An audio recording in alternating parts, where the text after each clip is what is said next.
present noun လို့ခေါ်တာ noun ပုတ်တွေစုတာသုံးလုံးကကေခါကတပုတ်ဝိတရဏကတပုတ်ဝိတ္တုဒ္ဓိယတပုတ်ဒါလေးဘုံဘုံပတ်ပြန်မယ်ကကြီးသူကငတ်တဆိုတာကသူတစ်လုံးနဲ့ရက်တည်ရဲ့ဒီလိုတတ်တာသူကခခွေးနဲ့ပေါင်းပြီးတော့ရက်တည်တဲ့ခါကျတော့ငတ်တလေးရဲ့ဒီလိုရေးတယ်လေဒါဆိုကဲကျင်းတယ်နော်ဒီဘက်ကခါကဲခါဝိတရကောက်ကိုရလို့ဖတ်အာကောင်လေးကုန်းပြီးတော့ပို့လာရရဒီဘက်ကနာကြီးဝိတရဏဝိတ္တုဒ္ဓိပြန်ပြောပါအောင်မယ်ကေခာဝိတရဏဝိတ္တုဒ္ဓိဈေးဘဝမကြိုးစားနဲ့တော်တော်နဲ့ဘုံဘအိုက်ဆိုင်လေးကိုဝင်မယ်ဘုံဘလည်းရင်းနဲ့ရေးခဲ့နော်ကေခာ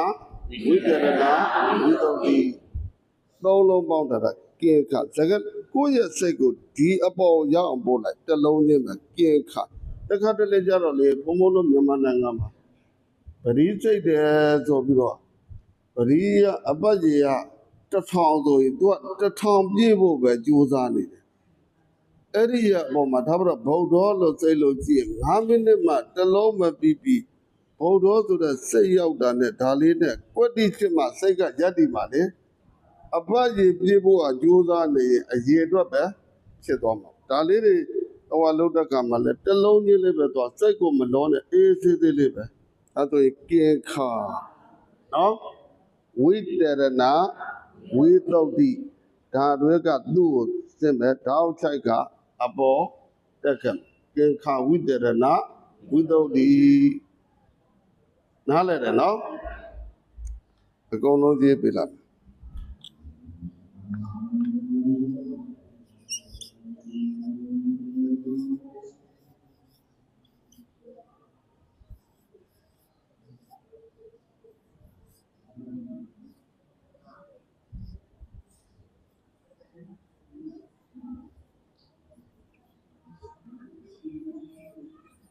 လိုက်မကြီးနဲ့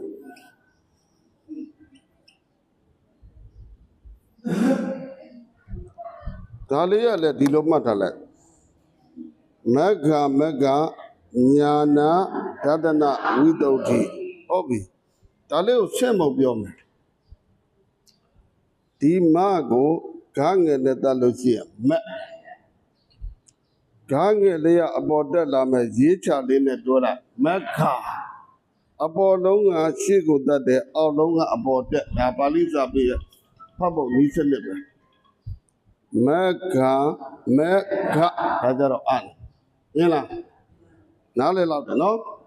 ဒီညကြတော့အရေးကြီးတယ်ဒါလေးကဒီလိုတိုးလို့ရှိရင်ဥလို့ခေါ်တယ်တော့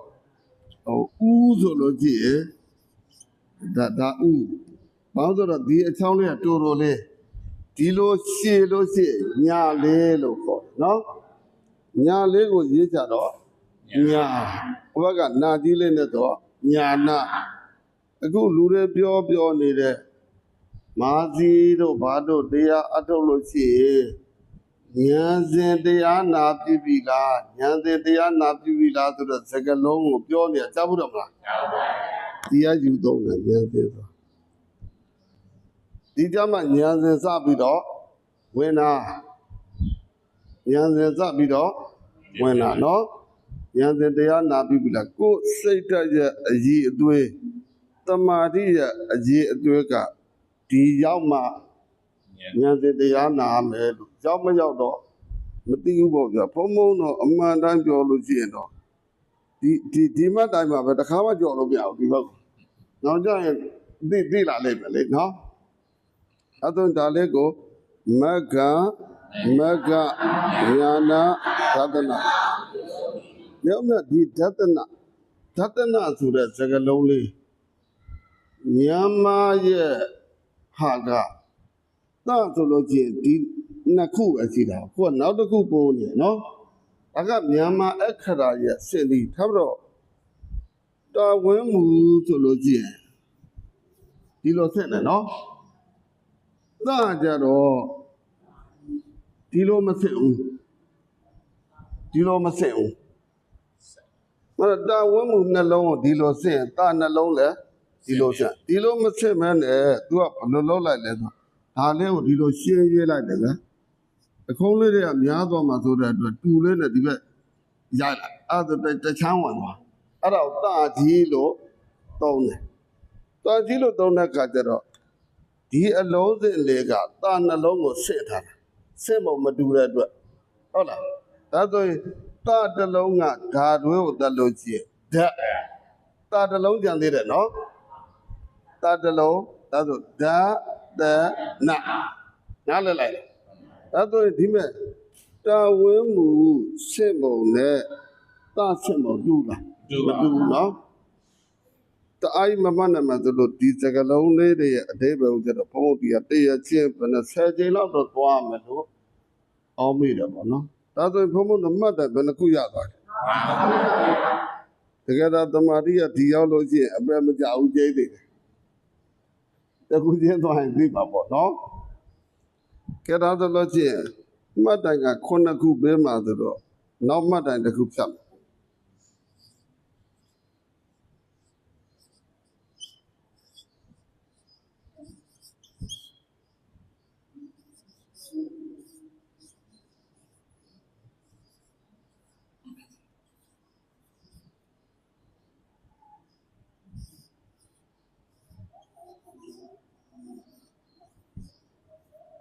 ပြောလိုက်မယ်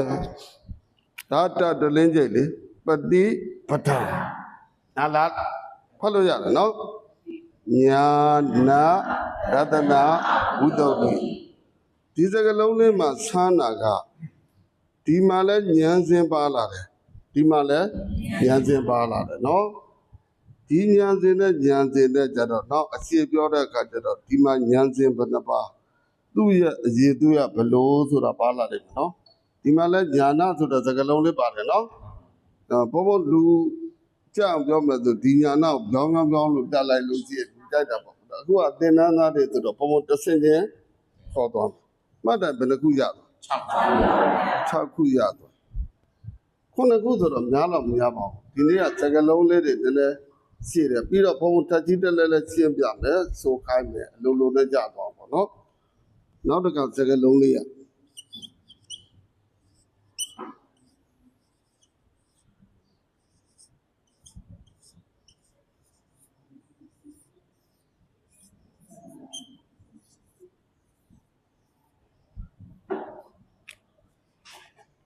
ညာနာရတနာဝိတ္တုဒီညာနာရတနာဝိတ္တုကဒီမှာလဲပါတယ်ဒီမှာလဲပါတယ်ဒီမှာတော့ရှေ့ကနှလုံးပါတယ်ဒီမှာဘာမှမပါဘူးအခုခေတ်ပြောနေတဲ့ဉာဏ်စဉ်လို့ပြောနေတဲ့ဟာကဒါတွေကိုပြောနေလိုင်းနဲ့သုံးဖို့ရှိရနော်ဒါဆိုလို့ရှိရင်ဘုံတို့နိဗ္ဗာန်ဆိုတဲ့ပန်းနိုင်တစ်ခုကိုရောက်ဖို့အတွက်ခရီးဆက်ကြမယ်ဆိုလို့ရှိရင်မှတ်တာဘယ်နှခုဖြတ်ဒီမှတ်တာခုနှစ်ခုဖြတ်နိုင်လို့ရှိရင်โอเคပဲနည်းနည်းလေးပြောလာအောင်နောက်ကြအဲ့စကလုံးပြီးလိုက်ပဲတခုခေတ်တရားစကားနေဆိုလို့ရှိရင်ပြောနေတဲ့ဘာသောတာပန်လဲသုလာသောတာပန်ပြောကြည့်တာမသုလာအဘုန်းကြီးကပြောတာနော်ဘုန်းကြီးကပြောတော့ဘုံဘုံတော့စာကြတဲ့ဘုန်းကြီးဆိုတခါလေပေါ့တော့ရပြောလို့ပြောတာချင်းဘုံသုလာသောတာပန်ဆိုတာဘယ်မှတ်တိုင်မှာရှိတာလဲဆိုရဒီထဲမှာသုလာသောတာပန်ဆိုတာဘယ်မှတ်တိုင်လို့နားလည်ထားတယ်ဒီမှာဒါတရားတွေထိုင်းနေကြနော်ဟမ်ဒီဝိတ္တုဒီဒီဝိတ္တုတော့ဟမ်ဒီဝိတ္တုဒီဆိုရင်သာဘယ်မှတ်တာလဲဟမ်ဒါလေးကြတော့လမ်းချစ်တာလားစပေါ်လေးပြတာလားဒီမှတ်တိုင်တစ်ခုကိုရောက်သွားတဲ့အဆင့်ကိုသုလသောတာပန်လို့ပြောတာနောက်ကျဘုံဘုံတစ်ခုရှင်းတဲ့ခါကျတော့ဒါဒီစကလုံးလေးတွေပြန်ပါမှာတော့အရက်ထက်မှာပြောနေကြတယ်ဘုန်းကြီးတွေခေါ်တဲ့အခါမှာလည်းဒီစကလုံးခဏပါတာငါဘယ်မှတ်တိုင်ကိုရောက်နေလို့သုလသောတာပန်လို့ပြောတာလဲဆိုတာကြတော့မသိဘူးနော်ဒိဋ္ဌိဝိတ္တုဆိုတဲ့